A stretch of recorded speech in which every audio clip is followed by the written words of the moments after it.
Yvonne, are you surprised that some of the advocates that were against this war in Ukraine and against the US government sending billions of dollars to Ukraine, like RFK Jr., for example, are you surprised that some of these people seem to have the opposite position when it comes to Israel and Gaza, where they are for the war? They're for Israel continuing to bomb Gaza. And then two, what do you think is the future of Israel after this is all over with? Because that's the question I think a lot of people are asking. Okay, there's a temporary ceasefire, but if it gets to the point where there's a permanent ceasefire, then what happens? What happens to the Palestinian people? Are they allowed to come back to the northern part of Gaza? Are they displaced somewhere else? What about the occupations that are happening in the West Bank? Is that going to continue? What do you think is going to happen to someone like Benjamin Netanyahu after all this is over? Because I'm noticing that his favorability rating is starting to decrease as well. Starting to decrease. He's a very unpopular man right now. Look, I'll be honest. I traveled to Israel extensively from 1994 to 1998 as a weapons inspector, and I worked very closely with the Israeli intelligence at the highest levels. And we were, why? Well, Israel was hit by Iraqi Scud missiles during the war, and Israel had a vested interest in making sure that Iraq never again fired these missiles against them. My job was to get rid of these missiles and other weapons of mass destruction. And I wanted to make sure that when I went to the Security Council, or my boss went to the Security Council and said, we've given Iraq a clean bill of health, that the Israeli intelligence didn't slide one of those envelopes under the door with the photographs that says, nah, guess again, we have this information. I wanted to know what Israel knew. And I felt that Israel had a vested interest of letting me know that, because they wanted to stop these missiles. And I was right. For 4 years, we had a very good working relationship, and it helped progress the issue of disarmament forward. When I went there, the prime minister was Yitzhak Rabin, and I fell in love with the guy. I can't claim to be an expert on Israel-Palestinian relations. I'm not. I'm a weapons guy. I'm a Russia guy. I'm a war guy. I'm not a Middle East complexity guy, but I was there when Hamas was blowing things up. They blew up a restaurant 100 meters from my hotel where I had eaten the day before. They blew up a shopping center where 2 days prior I had bought a gift for my wife. They blew up a discotheque underneath my restaurant. Every time I went there, Hamas was blowing things up. So I'm like, I see what Hamas is doing, and I see what the Israeli people that they're suffering. But what I noticed is that under Yitzhak Rabin, the people picked themselves up, dusted themselves off, and said, this is why we must have peace. This is why we must pursue peace. And Yitzhak Rabin believed in this. I was there the day he was assassinated. I saw what his death did, and I know who to blame. Benjamin Netanyahu was the opposition leader, and he's the guy that held hate rallies where they likened Yitzhak Rabin to a Nazi, where these Talmudic rabbis cited ancient, interpretations of the Torah that have nothing to do with the word of God, but everything to do with the evil, corrupt nature of man, and said that he has betrayed the Jews, therefore he could be killed. And a Jewish right-wing fanatic said, I heard the rabbi and I had to act, and he shot Yitzhak Rabin and killed him. And when he killed him, he killed peace. He killed the chance of peace. And I've watched Israel erode since that time. When I took my wife there in 1995, because I used to travel there a lot. So I said, hey, why don't you come there for a long weekend? Let me show you Israel. She fell in love with it, me. The Israeli people are wonderful people. Wonderful people. Everybody's wonderful. God, I haven't met bad people yet. I mean, I have met bad people, but I can't paint certain people young, vibrant, full of life, energetic, beautiful, friendly. Man, Israel was great. And my wife's religious. Like I said, I'm not too religious, but to walk in the land of Jesus, to walk in the land of Moses, to go to the River Jordan, to see where Jesus was baptized, to do the Via Dolorosa, where Jesus walked with the cross, to see all these things. For her, it was deeply moving, deeply moving. For me, I'm a historian, and to see the places of the Bible, because I view the Bible as, as history. So I'm looking at it all. Deeply moving to see the Al-Aqsa Mosque and realize it's the third holiest shrine for the Islamic religion, to see the Wailing Wall, to realize it's the remnant of the Jewish temple. All this stuff just resonates, and you just sit there and go, my God, what a wonderful place. My Israeli host said, kick a rock and you uncover centuries of history. And it's just, whoa, man. We went back in 2009, totally different country. They have a wall When they talk about apartheid Israel, it's apartheid Israel. They built a wall to separate them from the Palestinians. They treat the Palestinians as second-class citizens. The fear that existed in Israel, totally different country. These people weren't attractive to me anymore because they were hate-filled. They were feared. That was Benjamin Netanyahu. He did that to Israel. He ruined Israel. He destroyed Israel. And so now I take a look at what's happening here. And again, I'm not somebody who was a Palestinian activist. I'm just being honest with you. I'm not somebody who got on the boat to go to Gaza and all that stuff. I was doing other stuff. I'm not saying it's not important. I'm just saying it wasn't on my radar. But then when this conflict happens, it's sort of a wake-up call. And you're going, whoa, how did this happen? Why did this happen? And once you start asking that question, you realize that it was inevitable it was going to happen, because you can't treat a people the way the Palestinian people have been treated by Israel. This isn't the Israel of Yitzhak Rabin. This isn't an Israel that's looking for a Palestinian state or a Palestinian solution. This is an Israel governed by a Likud party whose basic tenet, you know how they criticize AOC and Tlaib, the representative from Michigan, you know, from the river to the sea. Well, you know, Hamas came into being in the 1990s, you know, maybe the late 1980s. The Likud party came into being in the 1950s. Their original mantra, their charter, is from the river to the sea. It meaning there will be no Arabs. They invented it. They invented it. And they're in power right now in Israel. And these are horrible people. They don't believe in Israel as defined by international law of the United Nations. They believe in Eretz Israel, the biblical Israel, and they want to take it all over. That means Lebanon, Syria, Iraq, Egypt, Saudi Arabia. That's what they want. That's their vision. If the Bible says Moses walked on it, they own it. And they're occupying land that was stolen from Palestinian people. And then they take the survivors of the crimes, the murders that took place, the ethnic cleansing and genocide, and stuff them into open air concentration camps like Gaza. And then you wonder why the Palestinians rise up and revolt. I mean, I'll probably get in a lot of trouble for saying this right now, but my sympathies are with Hamas, not with Israel. I used to be Team Israel. I was on Team Israel. I was there. I helped stop missiles fall against Israel. I worked with Israel for 4 years to create the opportunity for peace. And I believed in Israel's right to exist. And I still believe in Israel's right to exist, but not the way they define it now.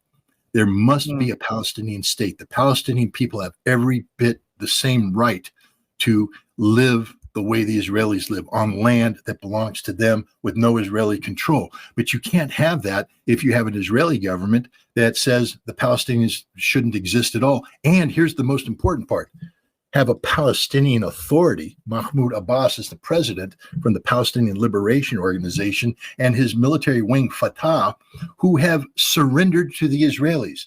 These are people who've taken billions of dollars of aid, and they've built giant villas for themselves, and they travel first class around the world, and they live the high life, and their sole job is to prevent security problems for Israel.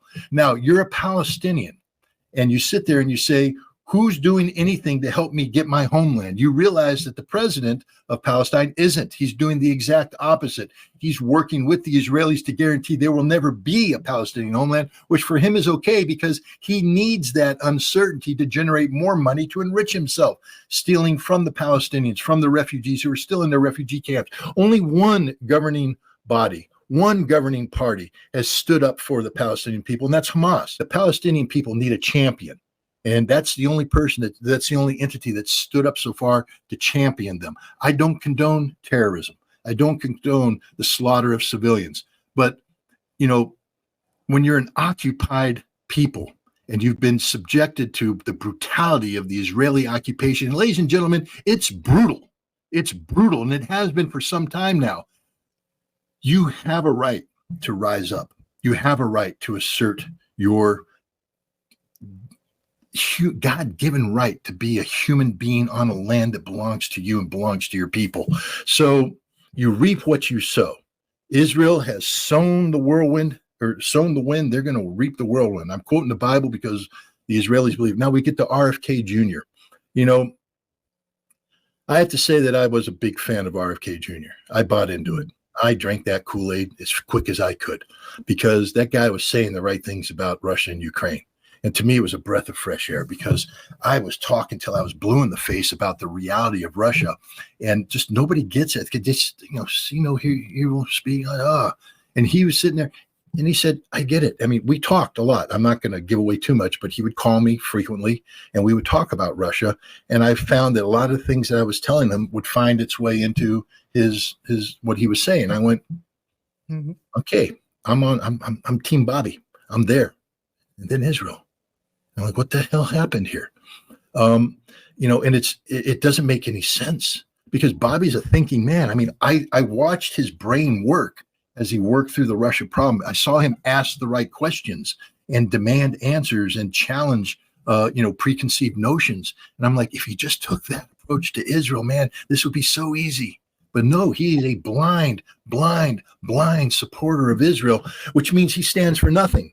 Because now I have to ask myself, does he say what he says about Russia because he believes in it, or does he believe that it positions him for a political advantage, meaning that with both Republicans and Democrats having staked out an anti-Russian stance, if he's going to shoot that middle gap to try and become president, to take the disaffected people and be the candidate of peace, that this is the stance he took, not because he believes in it, but because he's using the American people to position himself to victory. And that's what I think is happening here, because then you listen to him. This is the peace guy. Listen to him, not just about Israel. Listen to him about China. Yep. Listen to him about Iran. This man doesn't believe in peace. This man is a dyed-in-the-wool American supremacist. That's it. And the Russia thing is a topic of convenience for him. He doesn't believe in anything he's saying, and he proves it every time he opens his mouth about Israel. This Bobby Kennedy has sold out, and I'm no longer on Team Bobby. I don't know whose team I'm on right now because I'm thoroughly disgusted with American politics as it is. The Republicans, the Democrats, they got nobody right now. Independent. I mean, Dennis Kucinich, if you're listening, please step forward.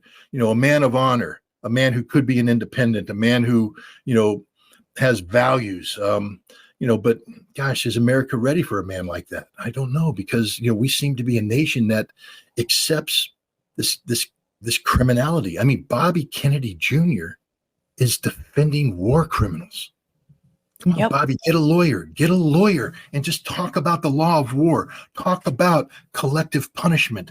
Talk about the Dahiwa doctrine that Israel has enshrined as its official policy. Talk about the statements made by the Israeli government. All of this is cognizable under international law as a war crime. It's not even a debate, Bobby. There wouldn't be a trial. They would be found guilty just on on prima facie. And yet, that's right. He used to say, I'm the peace candidate. Or talk to Norm Finkelstein or Max Blumenthal. Boom. Well, I mean, look, I've been following Norm Finkelstein for some time now, and I'm amazed by his courage and by his passion. I hope one day to be able to see him in person and experience the power of his. Max and I are friends, and Max just continues to impress me with the courage of his stance as well. Aaron Mate is another one who is on the right side of history. There's a lot of Chris Hedges. There's a lot of people out there who are on the right side of history. You're on the right side of history. But our problem is that we've been relegated to, alternative media. We're not alternative. We're Americans. There's nothing alternative about us. We're mainstream, actually. I bet you get more followers and more views on your podcast than CNN gets on its nightly news. So we have to start taking ownership of the fact that this new media out there, this internet-based media, is very influential. It reaches a lot of people, and we're no longer the outsiders. People like you, like Max Blumenthal, like Chris Hedges, like Aaron Mate, you guys are, you're the truth tellers. You're putting down a marker out there that, is not only accessible to the American people, but openly challenges the mainstream narrative. And the more the mainstream narrative collapses, like it is right now in Ukraine. I mean, here's the frustrating part.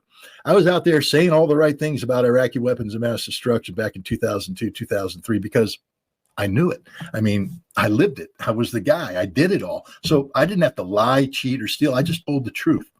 The American people weren't ready for the truth. And that's the problem.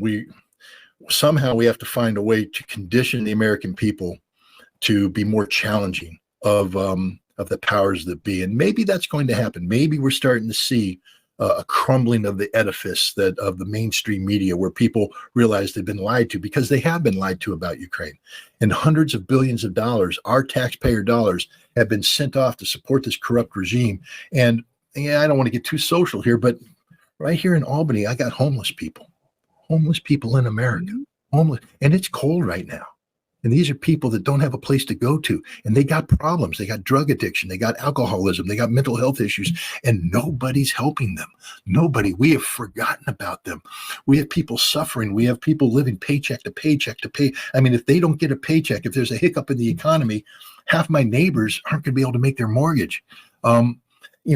We have big problems here in America. I take the Amtrak train from Albany to New York City, then down to Washington D.C. I'm putting my life in my hands, especially when you get down by Philly, as the train starts to do this, because the tracks can't handle the train. Our infrastructure is crumbling. America, we are not the bright, shining city on the hill anymore. I don't know if we ever were, but we aspired to be at one time. We said, this is what we want to be, and that's okay. It's okay to want to be that. Everybody wants to live the good life. But you have to stop buying into the lies and recognize that when you step out your door in the morning, you ain't stepping out into rose gardens, you're stepping out into raw sewage. That raw sewage is the state of America today. We got problems. We have huge problems. Racism, I don't want to go down that path, but you know what I'm talking about. Racism is a huge problem in America. The ignorance of the American people is a problem. Education's a problem. Healthcare. I'm getting to the age, they just told me I'm pre-diabetic, so I got to watch my health and all that kind of stuff. But, as you get older, your health starts to deteriorate. And then you wonder, well, what's going to be? Can I afford it? Am I going to be able to afford healthcare down the road? These are scary things. We have an entire generation of elderly that, if we're not careful, we may be condemning them like the Russians ended up condemning their pensioners in the 1990s. Because when the system collapsed, ladies and gentlemen, what's going to be there to help these people? You, the American people, you great citizens who care so much about your country. Here's my final challenge to the American people. The Constitution. I know it's not a perfect document. Nothing is. But it does aspire to create a better union. And there's an amendment process so we can do things like the Bill of Rights, to fix it. Amendment, 14th Amendment, sort of fixed a big problem there in America. And so we can do things with the Constitution to make this country great. I took an oath to uphold and defend the Constitution against all enemies, foreign and domestic. I've studied the Constitution because if I'm going to die for a document, I sort of like to know what it's about. My wife is from the former Soviet Union. To become an American citizen, she had to take a test on the Constitution and pass. So here's my challenge to all those red-blooded Americans out there that wave the flag and proudly proclaim you're an American.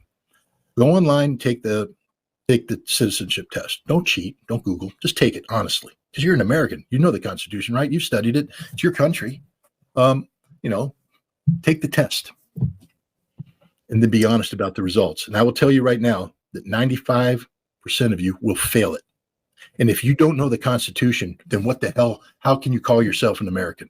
Because the Constitution defines us, for better or for worse, for right or for wrong. The Constitution defines who we are and what we are as a people. And if you don't know the Constitution, then you don't know what we're doing here. And none of this will make any sense. You can't sit here and say, I believe in free speech, unless you understand the First Amendment and how it's been applied by the Supreme Court, study the Supreme Court cases, understand what's going on, understand why this whole internet thing has thrown a curveball into the issue of free speech, the controversies around Twitter. You need to this is the duty and responsibility of every American citizen. We have to be an informed citizenry.